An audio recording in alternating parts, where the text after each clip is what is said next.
You know what? This would have worked out. In theory, the little guy stood up to the big guy, but there's a certain way. Marvel's a big guy. Neither one of these are little guys. The mouse. Okay. Neither one of these are little guys. Yeah. Well, compare it. Like you compare. You said. Well, Sony has going for them is the PlayStation games. Yeah. Well, you know the game. You don't have any Marvel characters. You can't use the Marvel characters in the PlayStation games. No, you can't. Oh man. Whatever life holds in store for me, I will never forget these words. Spider-Man, where are you coming from, Spider-Man? Nobody knows who you are. They're crap. Crap, mega crap. But some people without brains do an awful lot of talking, don't they? Oh, you should put that speech on tape. He pulls a knife, you pull a gun. He sends one of yours to the hospital, you send one of his to the morgue. That's the Chicago way. Hello, Chicago, hello. Hello. Hello. Gotta drink to that. Welcome to Alternate Reality.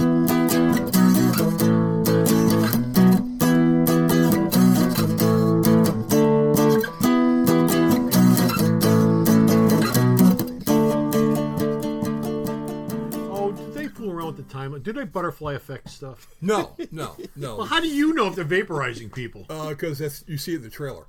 Well, these people, they won't cause any significant they show up, change to the timeline. I remember Spock did that once, and I forgot to see if his kids do anything. Oh, one of them lands on Saturn. Oh well. I guess we do need to send him back. Oops. He doesn't go back. Nobody lands on Saturn. Oops. Or at least the wrong guy does. The Earthman episode. Oops, he's got to go back. I think it was Assignment Earth. I'm not sure if that was. You have to put him back. Just the one with not Michael Rennie. Was it Michael Rennie? You obviously don't know what you're talking about. Go home. You're not doing today's podcast. Damn it! Hey, folks, how you doing? Comic Book Man here. Welcome to The Alternate Reality, the podcast for the comic book store Alternate Reality, which just celebrated its 25th anniversary, quarter century in business, here in the heart of beautiful downtown Mount Greenwood. Bo! Come back, Bo! I'm not coming. Bo! Shane! Come back, Shane! Alternate Reality. All new comics are always 15% off every day for everyone. Come on down, folks. It's been that way for 25 years. We'll continue for another 25 years. I'm being joined once again by the pros from Dover themselves, the one, the only Rod Flash. Hi! And the man who's physically well but mentally unstable, Bo. Hello. Yeah, see? What I tell you. Thank you for joining us today. Thank you for tuning in. Today we're going to be talking about Disney versus Sony. Disney versus Sony. I love the title. Earlier, the marriage between Disney and Sony, which produced the spawn of Spider-Man in Homecoming. Civil War, Spider-Man in Captain America Civil War, followed by Spider-Man Homecoming, then Avengers, Infinity War. Yeah. Then Endgame, then Far From Home. Those 5 movies. Now, once upon a time, Sony was making Spider-Man movies. They made 3 with Sam Raimi, 2 of which were incredible, 1 of which nobody wants to talk about for good reason. But 2 of which were incredible. 1 of which, the second one, most people think is probably the best of the 3. Well, not just the best of 3, probably one of the best superhero movies ever made. Yes. Which I have to agree with. Not that there was anything wrong with his first one. No. But the second one just knocked it out of the park with Doc Ock. Then Sam Raimi left the Spider-Man family. Problems with Sony. Because he had problems with Sony. The same type of problems that Bat people used to have with Batman. In that Sony said, you know what, why don't you load this movie up with a bunch of characters that you don't want to do so we can sell action figures? Yeah, Sam Raimi goes, I'd like to have John Malkovich play the Vulture. And he went, no, we don't want John Malkovich to play the Vulture. Okay. But we want you to do Venom. Yeah, we want you to do Venom. But I think Venom's stupid. I don't like Venom. And Sandman. And we take Thomas Hayden Church as a really good actor when we give him the worst dialogue ever invented for a movie. I'm not a bad man. I just had some bad luck. Yeah. And Topher Grace from that 70s show. And there's nothing wrong with Topher Grace as an actor, but he's not menacing. He's not Eddie Brock. He's not Eddie menacing Brock at all. No. He was an everyday, kid. No, he was an everyday schlub. Yeah. I mean, he could have easily been Peter Parker. Yeah. At some point, which is not Eddie Brock. Yeah. Eddie Brock was much more in the Steve Lombard mold in the old Superman comic. The hard-edged big jock, hard-edged jerk who would give Clark in the comics a hard time and would give Peter an even harder time. Yeah, Parker, I'm a better photographer than you. You suck. So Sam Raimi leaves, and Sony goes, well, we got the rights to do Spider-Man movies. We're going to make more Spider-Man movies, obviously. So they got Garfield as the new Spider-Man. And they brought in Mark Webb, who had directed a romantic comedy And they said, we're going to have you do it, and we're going to Andrew Garfield, and we're going to have Emma Stone playing Mary Jane, and we're going to have the smartest actors. Casting ever played ever. We're going to have Captain Stacy as Dennis Leary. I'm like, really? He kind of looks like him. Yes. And don't forget the 2 actors in there, too. Sally Field and Aunt May, and the great actor Martin Sheen. Martin Sheen playing Uncle Ben. That was probably the best Uncle Ben I've seen in a long time. And in that first movie, Andrew Garfield fought the lizard. Yeah. And just the lizard. And nobody else. No, that was it. And a lot of people don't like either of the Andrew Garfield films. I thought the first one was okay. I came away thinking, okay, this is Ultimate Spider-Man. Before Miles Morales. I can live with it being Ultimate Spider-Man. This isn't what Sam Raimi was doing. This is not Tobey Maguire. Right. This is a different Spider-Man, but all the stuff we're familiar with. That and the lizard was about the size of the Hulk in the thing, which was kind of stupid. Tobey was playing the fresh-faced young guy, and Garfield was playing a geeky guy who was Peter Parker. He's supposed to be geeky. Yeah. People went, he's too geeky. What is too geeky? He's supposed to be a misfit. And they had a great relationship with Emma Stone, who they ended up dating and going out with, and they're still hanging around each other today. And the second film. Then they made The Amazing Spider-Man. By the way, the Raimi films were just called Spider-Man. Yeah. The Garfield films were Amazing Spider-Man. And make sure you didn't know the difference. Well, I can understand Sony differentiating. Yeah. I can understand that. Different cast, different actors, different directors. Okay, we'll call it Amazing Spider-Man. Thank God Stan Lee gave Spider-Man more adverbs than anybody on the planet should ever have. Spectacular, sensational, amazing, spectacular, whatever you want to put in there. But what they didn't do in the first film was load it up with villains. They more than made up for in the second film, where you had Electro, you had Rhino, for no reason at all. Just there. You had Harry Osborn becoming sort of a Green Goblin type. But not really. You had the guy in the shadows at the end of the movie who's going to be hooking up with all these other villains. And the problem with that film was I like Jamie Foxx, but Jamie Foxx is not Electro. He's not Electro. Jamie Foxx is a guy who you wouldn't go, well, he's just a goofy, electrician who got powers. Jamie Foxx in this film was an electrical engineer who gets powers. And the power set was fine and the visuals were fine, but I just didn't buy him as Electro. Because he was too upscale to be Electro. Well, my problem with him as Electro is they use that blue and white Electro costume as opposed to the green and yellow. And before you say that's a stupid-looking comic book costume... I have no problem with green and yellow. Before you go there, remember, they did Mysterio this past summer, and it looked just like Mysterio. That was good. Really good costume. And when Raimi did Sandman and Doc Ock, they both looked just like Sandman and Doc Ock. You can do these characters in those goofy, ridiculous costumes and make it work if you do it right. I hated the Electro costume. It was the blue and white thing that I think Byrne introduced in Chapter 1. Could have been. I think John Byrne reworked that costume in Chapter 1. Okay, so that comes out, stinks out the house. Critics hated it. Critics complained about it, but it actually made money. It actually made a profit. It made money, but it did not make as much money as they thought it would, considering the publicity push that it had behind it. They advertised the hell out of the thing. Yes. And it fell short of expectations. At which point Sony goes to Marvel and says, you know what, we're not going to sell you Spider-Man back, but you make really good movies that make a buttload of money, so we've been watching your movies, and we think that you know what you're doing. I don't think we know what we're doing. Yeah, because we got Drew Goddard, who actually knows how to write and direct a movie, going to do a Sinister Six movie, and you can't get your act together to get the movie past the developmental stage. And so Goddard's sitting around in his pocket going, are we going to start this thing anytime soon? And so he got tired of waiting and went off and did something else. They kept dithering around. And I think at this particular point, you're about ready to lose that license because you weren't done anything yet. Sony had the same license Fox had. You've got to make a Spider-Man film once every 3 years. Yeah, you had to make a movie. They weren't making anything. Use it or lose it. Yeah, use it or lose it. Disney's like, we like our characters. That's the reason why the Josh Trank Fantastic Four existed in the first place, because Fox was getting ready to lose the Fantastic Four license, and it was, we got to make something. So they made it. The folks at Sony went to the people at Marvel, and Kevin Feige said, Spider-Man is one of my favorite characters. I'll be glad to help you guys out by finding the director and finding the actor. So they came to an agreement. They said, okay, look, Disney, we will make the movies. Right. And we'll pay for the movies. Right. The production of the movies. Right. And we will do what we want in these movies. Right. We're going to integrate Spider-Man into the Marvel Universe, is what we really want to do. And these movies will come out, and we'll see if they make more money than you, and we'll see if you're happy with it, and we'll do this for 5 films. Well, they've made their 5 films, and every one of them was sort of kind of successful. Broke the bank, sort of kind of successful. Now, the original deal they had, and this is going to get into now what we're going to talk about, Sony was getting like 95% of the profit from the thing. Yeah, Marvel. They weren't paying for anything. No. As far as making the movies go. Disney was getting 5% of every dollar, and they were also keeping all the licensing money. So all the action figures and the Papa John's pizza commercials going on right now, all that money went to Disney. Sony did actually pay for the production. I mean, but did they kick in money for the production? They kicked in money for the production. Because I thought the deal was that they didn't have to pay anything. Marvel was. Well, because they were Marvel movies. They paid something because they used only crew members and stuff like that. People were under contract. Feige found John Watts, who had directed some small film called Cop Car. He said, this guy would be really good to do a Spider-Man movie. Okay. He said, we need a guy to play Spider-Man. It's Tom Holland guy, who was doing a couple other films. He's perfect for it. So I'm the guy who finds your director, and I'm the guy who finds your lead actor. Now, why didn't they go back to Andrew Garfield? Sony comes to Marvel, says, make our movies for us. Marvel says, okay, fine. So they recast Spider-Man. By the time you got to that point, Garfield had no deal whatsoever. He was fired. Why? Because we couldn't get a movie together, and they're looking at Garfield and going, at some point, I have to make something, because you're sending me a check, obviously, for something that's never going to happen.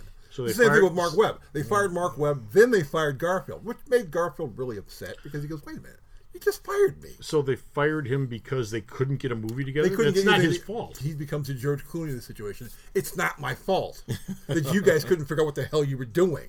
Because there was an idea for a third Amazing Spider-Man film. There was something that was going to happen there, and it never happened because Sony couldn't get their act together.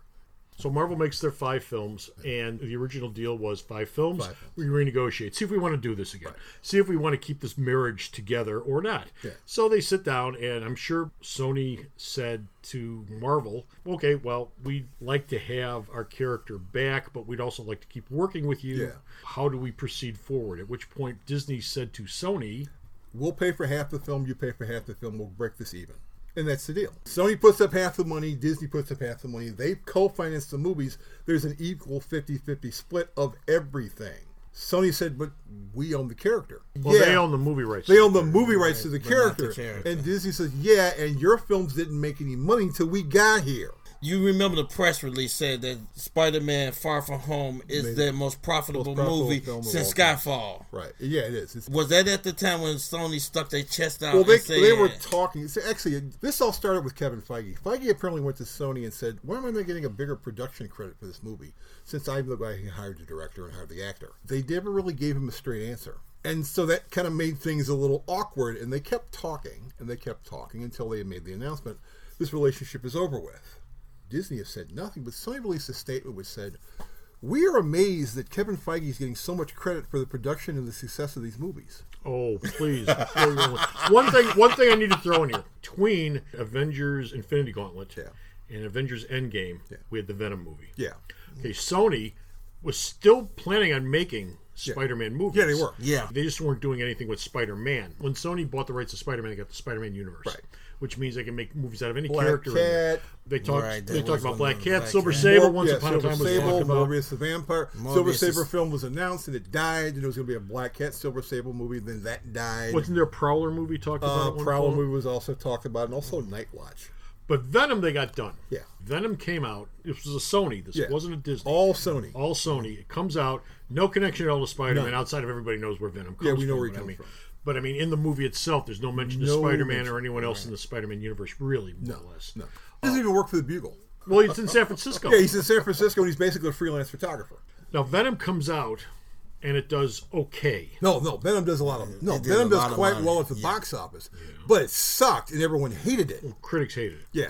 But it came out and made it. Actually, audiences also hated it, but they were like, well, we already got your money. In many ways, it was like the DC Bryan Singer films. Yeah. In that critics more or less hated them. Yeah.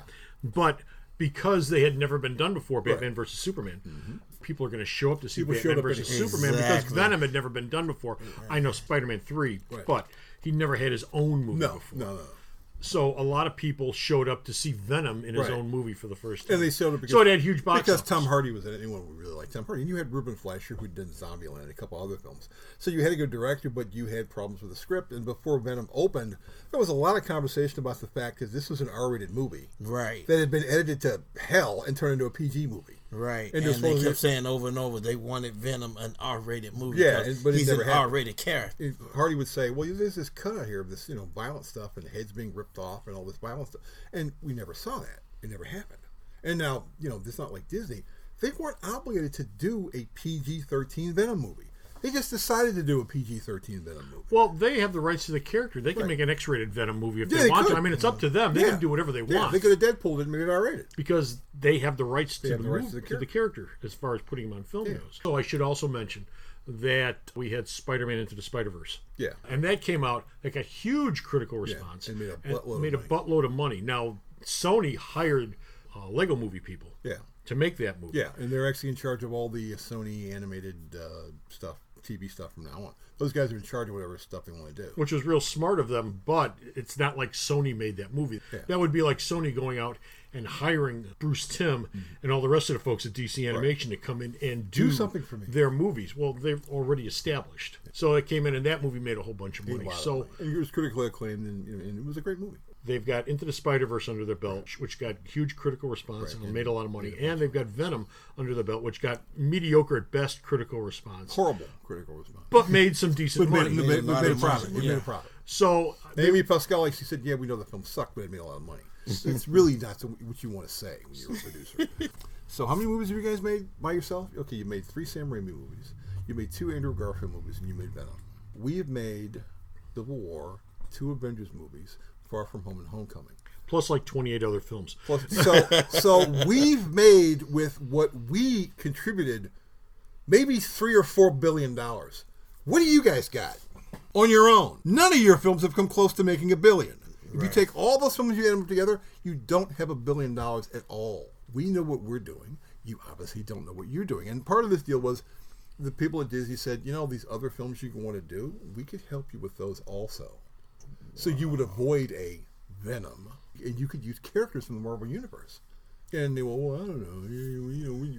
We own the movie rights. That's a loaded hand. It's a loaded hand. That's nothing to scoff at. No. They do have the movie rights. We have the movie rights. And as long as they put something out within the next 3 years, they're set. They're set. For another 3 years after that. The use it or lose it clause, that's an into perpetuity thing. It goes on forever. That does not end. No. It's one of the reasons why Disney, I think, ultimately bought Fox. Right. They're never going to get the rights to those characters back. So how do you get X-Men and Fantastic Four back? By the company. Buy the damn farm. Well, actually, Bob Iger explained it. You know what? Why Disney bought Fox? Streaming. Well, that too. We own all this property now. We got our own network. We can run the hell out of everything because we own all this property right now. No, but when this happened, they also pick up the 20th Century Fox film catalog, all the TV stuff, Simpsons, Family Guy, all that stuff. Now, when this story broke, of course, the assumption was, well, they're divorced right now, but John Watts is signed for more movies, and so is Tom Holland. Deadline reported, no, John Watts isn't signed for any more movies. He didn't have a contract. Movie by movie basis. Movie by movie, because he's a director. When the story first broke, what was reported was Tom Holland originally signed for 6 movies, 5 of which are done over at Marvel, and the director, he signed for 3 movies, 2 of which were done over at Marvel. I looked at that and I thought to myself, well, that's actually was a pretty smart move on Sony's part because you have a continuity then. You're going to take the director that made the 2 Spider-Man films over at Marvel. He's going to carry over to Sony, and you're going to have not just Holland, I assume the cast. They're going to carry over to the Sony film too. So when you walk in the door to see the next Spider-Man film, unless you know inside baseball, what we're talking about here, it's just another Spider-Man film. Oh, yeah, this is the kid that fought Mysterio last time. I really like that. Let's go see him. The story broke. What it said was, we assume these 2 are signed for the next 2 movies. We think.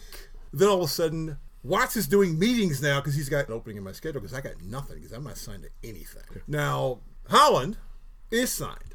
That's why when he showed up at D3, the first thing people chanted was, save Spider-Man, because they're like, you're the guy who can fix this. They want him to go talk to the execs. How can he fix it? He's locked into a contract. He's locked into a contract, but do you really want to make a movie where he really just walks around going, yeah, I'm just sort of doing this because they told me to do it? He doesn't have any choice. Oh, no, he doesn't have any choice, but, that maybe that will reflect on his performance. You're getting a turkey of a performance? I don't know. You're getting into lawsuit territory here with them and Tom Holland. I mean, at what point do you say you're sloughing it? You're not doing 100%. I expect Tom Holland to show up for work and do what he's told to do. The same way I expected Batista to show up for Guardians 3 and do what he's supposed to do. Right. And we know how that worked out. Gunn got back. This thing is not over with. There is no another Spider-Man film for a while. For at least 3 or 4 years at the earliest. 2 or 3 years at most. Well, what everyone assumes is the next Spider-Man film you're going to see is Spider-Man versus Venom. Because they've already got Venom established in their universe, and they're bringing this stuff over from Marvel. So Venom you put peanut butter and chocolate together, and you make the big Venom versus Spider-Man. Well, Venom 2 is going to be directed by Andy Serkis, and the script is together, and they're going to start production on that either by the end of this year or the beginning of next year. I don't think Holland's going to be in that unless they're writing him in right now. Oh, they'll probably Easter egg him in someplace. That counts as an appearance. And if they that counts as an appearance. Well, no, not necessarily. No, it does, because Affleck popping up in Suicide Squad counted as an appearance. Okay, fine, but they don't have to have him in there, but they can talk about Spider-Man. Well, you can talk about him. You can have Eddie Brock flip open a newspaper and it says Spider-Man, quote unquote, in New York. Spider-Man revealed to be Peter Parker. But the producer, Amy Pascal, has made it quite clear she wants Tom Holland to be in a Venom movie. So that's one wow. Movie. Well, there you go. Well, so then if you're gonna, really messing up the continuity. And so, if you're going to do that, that means Holland's only got one movie left on his contract. Amy Pascal is the person who's in charge of making the movie. She's not going anywhere. Well, she's going to wind up wasting an appearance by Tom Holland. Let's say that this divorce becomes permanent. That means Sony can't use anything. Nothing. From the Marvel movie. From the whole Marvel movie. So but they have the whole Spider-Man universe. So, when you start the next Spider-Man film... You can't use Tony Remember those glasses he got? Can't use What them. glasses?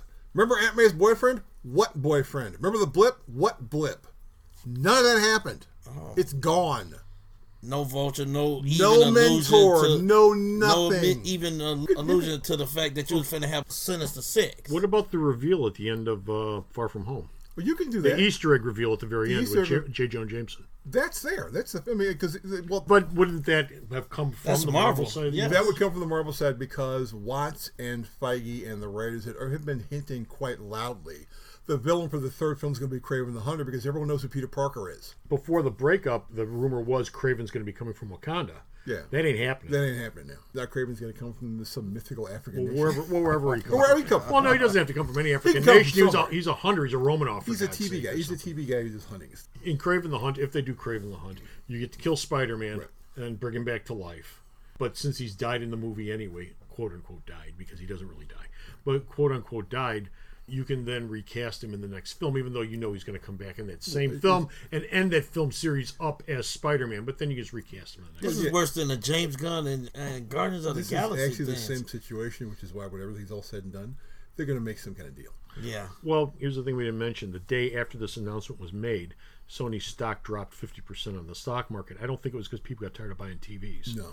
I think it had something to do, maybe, sort of, kind of, with the fact that Sony's walking away from a company that manufactures money as far as movies go, and they're taking the character back home with them to their ramshackle shack of movies. Yeah, you got the point where Holland's dad's going, "Will you guys stop screwing things up and make a deal here? What is wrong with you? You know what? This is going to be washed over. Sony's right now. They're the one taking the hit.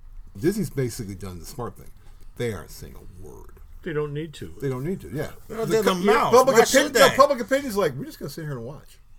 Because Disney would seem like the bully if they came out there and said something. But by the fact of them just sitting back and just going, we're just going to wait till the end of the year and hopefully everybody's angry right now. We'll wait for cooler heads to prevail. Give them a couple of months. So I was having a discussion with JR about this when the story broke. I said, okay, Disney's getting 5% of the dollar. Okay, this is your deal.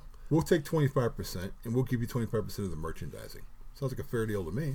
Yeah. Well, it depends on how badly they want Spider-Man back in the Marvel Universe. Yeah. See, the problem with all this is Disney never gets Spider-Man back. They can play with him. Right.